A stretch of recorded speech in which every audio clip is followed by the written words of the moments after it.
जब से लॉकडाउन हुआ है, लॉकडाउन के बाद से इस पूरे इलाके में एक ऐसा नाम उभर के सामने आया है जिसकी हर ज़बान पे लोगों की चर्चा है, आकिब सिद्दीकी। आज हम उनसे जानना चाहेंगे कि आकिब सिद्दीकी से सीधे तौर पे कि आपके अंदर ऐसी क्या ख़ास बात लोगों को देखने को मिली, या आपके अंदर कौन-सा ऐसा जज़्बा उभर कर सामने आया जो आपने लॉकडाउन के दरमियान लोगों की मदद करने के लिए एक बेड़ा उठा लिया है। तो आइए नाज़रीन, हम सीधे तौर पे आपको आकिब सिद्दीकी जो सोशल एक्टिविस्ट है, सामाजिक कार्यकर्ता है, उनसे आपको रूबरू कराते हैं। आकिब भाई, आपसे ये जानना चाहते हैं, हम अपने चैनल के ज़रिए लोगों को ये बताना चाहते हैं कि इस लॉकडाउन में आपने जिस तरीके से पूरे घोसी कस्बा ही नहीं, पूरे ज़िले में लोगों की मदद की है, कहाँ से आप इंस्पायर हुए थे और कहाँ से आपको ये हौसला मिला है? ख़ास तौर से तो हमारा इस्लाम ही कहता है कि हम बेहतर से बेहतर और लोगों की खिदमत के लिए आगे बढ़ें, और ऐसे मुसीबत के वक्त में तो ख़ास तौर से कहा जाता है कि जितना ज़्यादा से ज़्यादा हो सकता है लोगों की खिदमत खल्क़ के लिए निकलिए और कोशिश कीजिए कि उनकी हर मदद हर तक पूरी हो सके। तो इस्लाम खुद ही सिखाता है कि लोगों की मदद करिए, खिदमत करिए, हमें और किसी से क्या सीखना है। बहरहाल अपने अंदर भी ये चीज़ थी कि कोई भी परेशान हाल हो, किसी को भी कोई तकलीफ़ हो, अगर हमारी वजह से हमारे थोड़ी सी कोशिश से उसकी मदद हो सकती है तो हमारी पूरी कोशिश रहती है कि उस तक मदद पहुंचाई जाए, और ख़ुद अगर निकलना पड़े तो ख़ुद निकल करके जितना हो सकता है हम करते भी हैं। सबसे बड़ा सवाल ये है कि जो कोरोना वायरस है, लोगों का कहना है या WHO की टीम कहती है कि एक दूसरे से राब्ते में टच में आने की वजह से ये फैलता है। ऐसे में जहाँ पूरी दुनिया खौफज़दा है, आपको खौफ नहीं लगा लोगों की मदद करने में? जी बिल्कुल, खौफ की कहाँ तक, देखिए जब आप एक ये सोच के निकल जाएं कि अब हमको निकल ही जाना है लोगों की खिदमत खल्क़ के लिए, और सबसे बड़ी बात यह है कि अगर आपके जहन में ये बात आ जाए कि अब आर चाहे पार, क्योंकि हमारे सामने सिर्फ ये दिख रहे थे कि भूखे लोग हैं, परेशान हाल लोग हैं, किसी के यहाँ दवा नहीं है, कोई बहुत ज़्यादा परेशान है, कोई जाना चाहता है कहीं से कहीं, उसके पास ज़रिया नहीं रहता है। उन सब चीज़ों के बारे में जब सोचता था आदमी तो अपनी ज़िंदगी के अंदर, यानी हमारे पास खाने का भी नहीं सोचने को रहता था कि खाना है कि नहीं, कभी कभी पानी नहीं मिलता था। शुरुआती दौर में जब लॉकडाउन हुआ था उस समय रोड पर पानी नहीं मिलता था, बॉटल पहले मिला करती थी। उस वक्त तो इतना लॉकडाउन था कि कोई आदमी कहीं से दिखता नहीं था रोड पे, मशीनें सूखी हुई थी, तब तो हम भूखे प्यासे भी निकल जाया करते थे। लेकिन हमारे जहन में सिर्फ और सिर्फ टारगेट ये रहता था कि सामने वाला हमको बुलाया है, आवाज़ दिया, उसकी मदद किसी भी तरीके से होनी चाहिए। तो उस वक्त हमको ज़िंदगी और मौत का याद ही नहीं रहता था। अब जो होगा, अब तो निकल ही गए घर से बाहर। खैर बस थोड़ा बहुत याद आता था तो परिवार कि घर पे वापस जाना है, और फिर ऐसा ना हो कि कहीं खुदा न खास्ता अगर हम उस चीज़ से मुब्तला हो जाएं और कहीं बच्चों में ना आ जाए, परिवार में ना आ जाए। इसलिए अपने आप को आइसोलेट करके जितना हो सकता था लोगों तक मदद पहुंचाई है, और कोशिश करते थे कि अपने आप में हाथ में जो है ग्लव्स, मास्क और जो सैनिटाइज़र वगैरह है ये ज़्यादा तादाद में रखते थे अपने साथ, ताकि हमारी वजह से जिसकी खिदमत हम कर रहे हैं उसको ना पहुँचे। इसलिए मेरा ये जो एक खिदमत खल्क़ का तरीक़ा था वो ये था कि ठीक है, दूरी भी बनी रहेगी और लोगों की मदद भी होगी, और कोशिश रहेगी कि किसी को हमारी वजह से या उनको हमारी तरफ वायरस का अटैक ना हो सके। एक ये चीज़ देखने को मिली है कि आपकी पूरी टीम ने जिस तरीके से वर्क किया है, उसमें ख़ास तरीके से आपका नाम उभर के सामने आता है, लेकिन आपकी टीम के साथ और लोग भी तो जुड़े हैं। तो उनमें कौन से लोग हैं जिन्होंने आपको बहुत अच्छी तरीके से मदद की है? देखिए, मदद के तौर पे तो बहुत सारे लोगों की लिस्ट है हमारे पास, माशाल्लाह बहुत सारे लोगों ने मदद किया है। अब न जाने क्यों लोगों ने मेरा ही सिर्फ नाम लिया, ये ठीक है, अच्छी बात है, लोगों को अगर समझ में आया होगा तो उनको शायद पूरी जानकारी नहीं होगी। लेकिन जब सबसे पहले निकलने के बाद जब बारी बारी लोगों का जुड़ना, एक चेन बनना शुरू हुआ, तो वाकई में संजय वर्मा जी, डॉक्टर संजय वर्मा जी आए, यहीं अरविंद वस्त्रालय के एक मालिक हैं वो आए, नवाजुद्दीन साहब आए, उसके बाद फ़हीम ARP चप्पल वाले आए, उसके बाद निहाल साहब आए, मासूम बैसवाड़ा से एक हैं, बैसवाड़े की पूरी टीम उन्होंने हमारे साथ सपोर्ट किया। यहाँ तक कि सऊदी अरब से हमारे जो है रुस्तम साहब, नौशाद साहब, कारी साहब से हमारे बहुत सारे ऐसे लोग जिसका नाम, कितने लोगों का मैं नाम गिनाऊँ कि इस पूरे घोसी को संभालने के लिए बहुत सारे लोगों ने अपनी भरसक मदद की है, खुलकर सामने भी आए हैं। जहाँ तक हो सकता है गैब से मदद भी कही जाए तो एक बच्चे ने तो हैरत ये हुई कि उन्होंने छोटी सी मदद, यानी आप मैं आपको नाम ले रहा हूँ, नहीं लेना चाहिए, लेकिन बताना ये है कि दवे के नाम पर उसने सिर्फ 250 रुपये ही दिया, लेकिन मेरी नज़र में वो बहुत बड़ी मदद थी। जिसके लिए ज़रूरत थी दवे की, उसने छोटी ही मदद, तो ऐसे करके बूंद बूंद भी मुझको मिला है। तो बहुत सारे नाम हैं मेरे लिस्ट में, मैं अगर किसी का नाम छूट जाएगा तो कोई मुझसे ये सोचेगा कि आकिब भाई ने मेरा नाम नहीं बोला, ये वाजिब नहीं होगा। वरना बहुत सारे लोग घोसी के भी ऐसे पड़े हुए हैं माशाल्लाह, जिन्होंने दिल खोल के मदद की है और फ्रंट पे आके मदद की है, हमारे साथ मदद की है, चाहे अपने घरों में बैठ के मदद की है। खाना और जो ज़रूरी सामान है आपने लोगों तक पहुंचाए हैं, लेकिन उससे पहले आपने उन ज़रूरतमंदों को जिन्हें सर्च करना था कि किनके पास खाने को है, किनकी कंडीशन अच्छी नहीं है, उनको सर्च करने के लिए आप कौन सा तरीका अपनाए थे? देखिए, काफ़ी सालों से हम यहाँ के लोकल लोगों से जुड़े हुए थे, ज़मीन पर काफ़ी लोगों से हमारा ताल्लुकात है। कोई भी ऐसा इलाका नहीं बचा है कि हम जहाँ से हमारे लोग ना हो हमसे कांटेक्ट में। इस पूरे अगल-बगल जितने भी गांव हैं, चाहे हमारा टाउन हो चाहे हमारे गांव हो, टाउन में 18 वार्ड है, 18 वार्ड में हमारे लोग हैं माशाल्लाह, हमसे जुड़े रहते थे। और अगल-बगल इस टाउन से सटे हुए जैसे रघौली हुआ, धरौली हुआ, खांपुर हुआ, इधर आप चले जाइए आपके मानिकपुर असला हुआ, चाहे सिपाह हुआ, चाहे सिपाह देखिए दूसरी भी उसमें आता है, मधुबन में आता है, लेकिन वहाँ से भी मेरे पास कॉन्टैक्ट, अदरी तक हम पहुँचे, वहाँ से भी कॉन्टैक्ट मेरे लोग थे,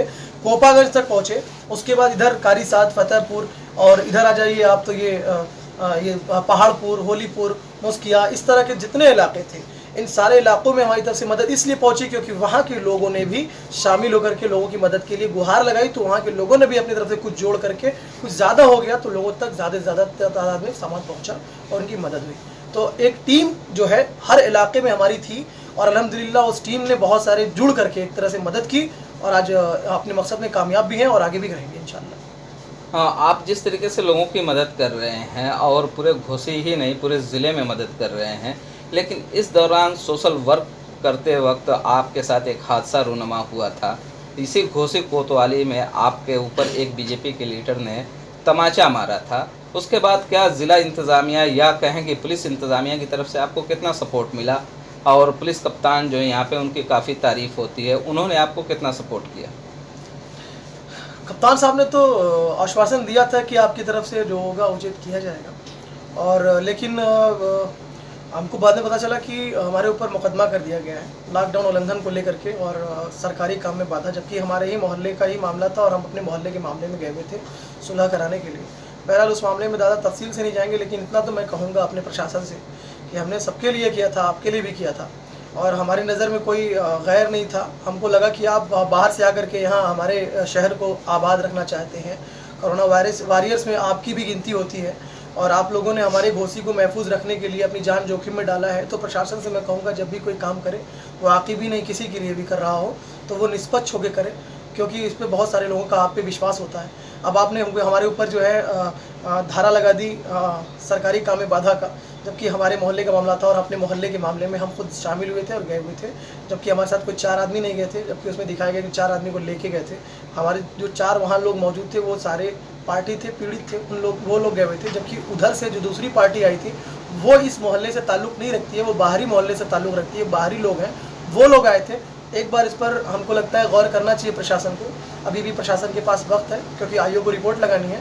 अगर सही तरीके से इसकी इन्वेस्टिगेशन होगी तो मैं जानता हूँ, मुझे विश्वास भी है ज़िला प्रशासन पे और एसपी साहब पे इसलिए विश्वास है क्योंकि एसपी साहब ने जिस अल्फाज में मुझसे विश्वास का एक भरोसे का एक अल्फाज इस्तेमाल किया था, वो अभी भी मुझे उन पर भरोसा है कि वो जो भी करेंगे निष्पक्षता के साथ करेंगे। ऐसे में क्या आपको ये नहीं लगता कि बीजेपी गवर्नमेंट है और बीजेपी गवर्नमेंट अगर उसका कोई कार्यकर्ता या कोई वर्कर गलत से गलत काम कर जाता है तो बीजेपी गवर्नमेंट उसका डिफेंस करती है और इक़्तिदार के नशे में आपके ऊपर मुकदमा कर दिया गया हो दबाव बनाने के लिए? ये अलग बात है कि बीजेपी गवर्नमेंट है नो डाउट, लेकिन अभी मैं तो इस वक्त जो कोरोना वायरस को लेकर के चल रहा है, वायरस को लेकर चल रहा है, इस वक्त मैं किसी से सरकार के ऊपर उंगली नहीं उठाना चाहूँगा। उसकी वजह ये है कि अभी जो है अगर किसी तरह का मैं अगर उंगली उठाऊंगा तो लोग ये कहेंगे कि राजनीतिक हो सकता है कि आकिब जो है अटैक कर रहे हों। तो मेरे लिए इस समय कोई राजनीतिक पार्टी नहीं है क्योंकि इस टाइम हमको सिर्फ मिल करके लड़ाई लड़नी है कोरोना वायरस से। और जो दबाव की जहाँ तक बात है और पार्टी के लेवल की जहाँ तक बात है वो अपनी जगह है, उन्होंने मेरे ऊपर दबाव डाला होगा, नो डाउट दबाव डाल करके ही मुकदमा कराया होगा। लेकिन अगर पार्टी के ही कुछ नेताओं की बात की जाए तो बहुत सारे नेता ऐसे हैं जो चूँकि मैं समाज सेवी आदमी हूँ, मेरे लिए कोई पार्टी नहीं है, तो बहुत सारे नेता ऐसे थे बीजेपी के जिन्होंने हमको इस बात का भरोसा भी दिलाया है कि आकिब भाई जो आपके साथ हुआ है उसके लिए मैं दुखी हूँ और कोशिश भी करूँगा कि आपके साथ न्याय हो। आगे मैं अधिकारियों से बात भी करूँगा। अब न जाने क्या उन्होंने किया हो आगे, लेकिन हमें अपने प्रशासन पर ज़्यादा भरोसा है। अब सत्ता पार्टी है तो जाहिर है कि उनके नेता का ज़्यादा पक्ष लिया जाएगा। क्योंकि मैंने भी सत्ता को बहुत करीब से देखा है और बहुत सारी चीज़ें हम भी जानते हैं। हम ये जानना चाहते हैं कि अभी तक जो आपने मदद की है, तो वो कितने बड़े पैमाने पे है? कुछ आपको इसका अंदाज़ा होगा, कुछ इसकी डिटेल्स आपको होगी? अगर हम मदद की लिस्ट बता ही देंगे तो फिर हमारे मदद का मतलब नहीं रह जाएगा। बहरहाल मदद पहले दिन से की जा रही है। मदद जो है, चाहे वो गाड़ी में बैठाल के लोगों हमने की लिस्ट खिदमत की हो। बात नहीं की। जी, हम ये जानना चाहते हैं कि मतलब जैसे 10 लाख, 20 लाख, 25 लाख जो हमने इस आपसे तरीके बता तो दिया कि अगर हम कीमत लगा दी अपनी मदद की तो फिर हमारी सारी मदद बेकार हो जाएगी, ज़ाया हो जाएगी। आप खुद जानते हैं इस बात को।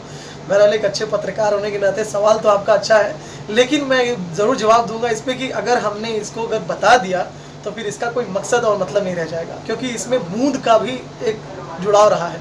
तो ऐसा ना हो कि कोई बूंद हमारे इस रकम में, बताने की रकम में कि छूट जाए तो अल्लाह को नागवार गुजर जाएगा। बहरहाल हमारा इतना कहना है कि दवाएं पहुंचाई गई हैं और पहुंचाई भी जा रही हैं। राशन पहुंचाया गया था, पहुंचाया जा रहा है अभी भी।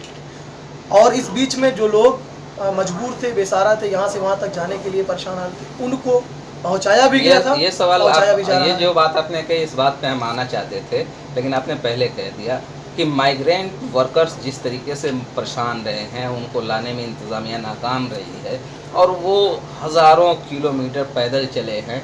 घोसी से जब होके गुजर रहे थे तो आप उनकी किस तरीके से मदद कर रहे थे? देखिए, घोसी से जब भी वो होके गुजरे हैं, लगभग देखिए सबको तो नहीं कह सकते, लेकिन जो हमारी नज़र में पड़े हैं, कोशिश ये की गई है कि बॉर्डर पे ले आके छोड़ दिया गया। अगर उन्होंने ये कहा कि भैया हमको अगर गोरखपुर बॉर्डर पे टच करा दिया जाए तो मैं वहाँ से साधन आ जाएगा, मैं चला जाऊँगा। अधिकतर लोगों ने ये कहा कि हम उस पार चले जाएंगे। तो उनको हम लोगों ने गाड़ी में बैठाल करके ले जा करके गोरखपुर बॉर्डर यानी दोहरी घाट का जो पुल है वहाँ तक हमने टच कराया है। इधर बॉर्डर बोला गया तो इधर मोहम्मदाबाद का बॉर्डर टच कराया गया है। इधर बॉर्डर, देखिए हमारी जिम्मेदारी है कि हमारे इलाके में कोई भी परेशान हाल अगर हमको दिखता है तो उसको यहाँ से उठा के वहाँ तक पहुँचा देना। अब उस इलाके की जिम्मेदारी है, अब वहाँ के लोग किस तरह की बात सोच रखते हैं उसको उठा करके वहाँ पहुँचाना उसकी जिम्मेदारी है। आगे बढ़ाइए, हाथ से हाथ मिलाने की ज़रूरत है इस वक्त इस परेशानी की हालत में। तो ऐसे में जब यहाँ से हम उस मोहम्मदाबाद भेजते थे तो वहाँ की हमारी टीम से किसी से बोल दिया अगर, तो माशाल्लाह वहाँ के भी कुछ लोग जुड़ करके और उसको और आगे पहुँचा दिया करते थे, तो बॉर्डर उस पार हो जाती थी। तो कोशिश ये रहती थी कि चेन बनी हुई थी और बहुत सारे लोगों से कांटेक्ट था। मऊ से भी था, दोहरीघाट से था, मोहम्मदाबाद से था, मधुबन से था। इन सारे इलाकों से होने की वजह से ये एक चेन जो है, सतीश यादव जी हैं दोहरीघाट के, ऐसे बहुत अच्छे लोग हैं जो जुड़ करके और मदद खुल के कर रहे थे और एक दूसरे की मदद के लिए हाथ से हाथ, जैसे नहीं होता है कंधे पे मैंने अगर अपने कुछ रखा हो और मैं थक गया हूँ तो मैं सामने वाले को दे दूँ तो वो भी उठा ले, इस तरीके की मदद हुई है और जुड़ते हुई है, अंतिम छोर तक किया गया है। और एक बार तो यहाँ आए हुए थे, वो फंसे हुए थे यहाँ पे, झारखंड के कुछ लोग फंसे हुए थे, बिहार के कुछ लोग फंसे हुए थे। इसकी जानकारी जब मिली तो कई गाड़ियों को बुक करके भेजा भी गया है, कई गाड़ियों को यहाँ से, और आवाम के ज़रिए भी, सिर्फ हमारे ज़रिए नहीं। हम आपको बताना चाहते हैं आवाम ने खुद कलेक्ट करके खुद इस बात को तहैया कर लिया कि इनको इनके मकाम मंजिल तक पहुंचाना है। यहाँ कश्मीर के कुछ लोग फंसे हुए थे चीनी मिल में, आवाम और कुछ उद्योगपतियों ने मिल करके गाड़ी करके उनको कश्मीर तक के लिए पास बना के भिजवाया। ये चीज़ें यहाँ घोसी के लोगों ने जिम्मेदारी से निभाई हैं। एक आखिरी सवाल हम ये करना चाहते हैं कि आपको हमारे चैनल के ज़रिए सारे लोग देखेंगे और आकिब सिद्दीकी का नाम बहुत उभर के सामने आया है, लोग इंस्पायर होंगे आपसे, तो नई नस्ल को आप क्या पैगाम देना चाहते हैं? नई नस्लों को बस हमारा इतना ही कहना है, भाई आप लोग जो है अभी सीखने की उम्र है, तो आप लोग कोशिश कीजिए कि किसी एक को समझ लीजिए कि हमको इनसे सीखना है, तो किसी को भी टारगेट कर लीजिए और अच्छी चीज़ें सीखने की कोशिश कीजिए। जैसे आजकल चल रहा है सोशल मीडिया, उस पर तमाम कमेंटबाजी चल रही है, तो उन कमेंटबाजियों को ना करते हुए तंज ना कीजिए, इन सब चीज़ों से नज़रअंदाज कीजिए। बड़े बुजुर्गों का, पहले से मैं बोलते चला रहा हूँ, बड़े बुजुर्गों का अगर लिहाज नहीं रहेगा तो यकीन मानिए आपकी आने वाली जो पीढ़ी होगी आपके बाद, वो आपका भी लिहाज नहीं रखेगी। इसलिए लिहाज को ख़ास तौर से जहन में रखिए कि लिहाज मुझे हर बड़े बुजुर्ग का करना है। और मैं ये कहूँगा कि किसी भी सोशल मीडिया पे आपत्तिजनक यानी अराजक तत्व किसी तरह का कोई कमेंट कर रहा हो, उस पर आप रिप्लाई ना कीजिए। अगर कोई आपको भड़काने की कोशिश कर रहा हो सकता है वो आपको भड़काना चाहता हो, उस पर ना जाइए। और सांप्रदायिक न बनिए, सांप्रदायिकता को कैंसिल कीजिए, उनको बिल्कुल वहीं से वहीं दबाने की कोशिश कीजिए। अगर किसी तरह की लड़ाई झगड़े में आप उलझ जाएंगे तो नेक काम से आप पीछे हट जाएंगे। इसलिए नेक काम के लिए कोशिश कीजिए कि आगे बढ़ें, और इस तरह की चीज़ों से जिससे आपका मिजाज, आपके घर के माहौल को ख़राब हो सकता है, ऐसी चीज़ों से दूरी बनाइए, बहुत बेहतर होगा। हम एक युवा हैं और हमको घोसी और मऊ ज़िले को, घोसी शहर को और मऊ ज़िले को काफ़ी आगे लेके जाना है। और मैं जानता हूँ कि जहाँ वो कौन सा एक शेर था, जहाँ जवानी चलती है वहीं ज़माना चलता है। तो वो आपकी ज़िम्मेदारी अब है कि अब आप अपनी ज़िम्मेदारी को निभाते हुए इस पूरे ज़िले का नाम रोशन करना है। और नौजवानों की अब ज़िम्मेदारी उन्होंने अपने बेड़ा अपने सर पर उठा लिया इंशाअल्लाह ताला। इस माइक के ज़रिए, इस प्रेस के ज़रिए, हमारे मीडिया भाई के ज़रिए ये बात आप तक पहुँची है, तो इसको आप दिलो दिमाग में बैठा लीजिए कि हम अब घोसी के और मऊ ज़िले के ज़िम्मेदार युवा हैं, इसलिए हमको बेहतर और अच्छा काम करके दिखाना है। कोई भी प्रशासनिक जो भी निर्देश आ रहा है उसका पालन करने की कोशिश कीजिए, क्योंकि इस वक्त के हालात में जो भी चीज़ें हैं वो बहुत ज़रूरी हैं कि उसको हम पालन करें। बहुत बहुत शुक्रिया। एक आखिरी बात और एक प्रशासन से मेरा सवाल अभी भी रह गया, तो माफ़ कीजिएगा, मैं बीच में रोका हूँ आपको। बुनकर के हालात काफ़ी बुरे हैं, ये बात बुनकर के नेता भी कह रहे हैं, बुनकर खुद कह रहा है, बुनकर महिलाएं कह रही हैं। अभी तक प्रशासनिक जो मदद होती है, जो बड़े पैमाने पे होनी चाहिए, वो मदद अभी तक उनके दरवाजे तक नहीं पहुंची है। और मैं प्रशासन से गुहार लगाता हूं कि ये मदद उनके दरवाजे तक, ये नहीं कि 10 घर पहुंचा तो पूरा हो गया, उनके पहले घर से लेके और आखिरी घर तक मदद अगर नहीं पहुंची तो हम आपके सारे काम को फेलुअर मानते हैं।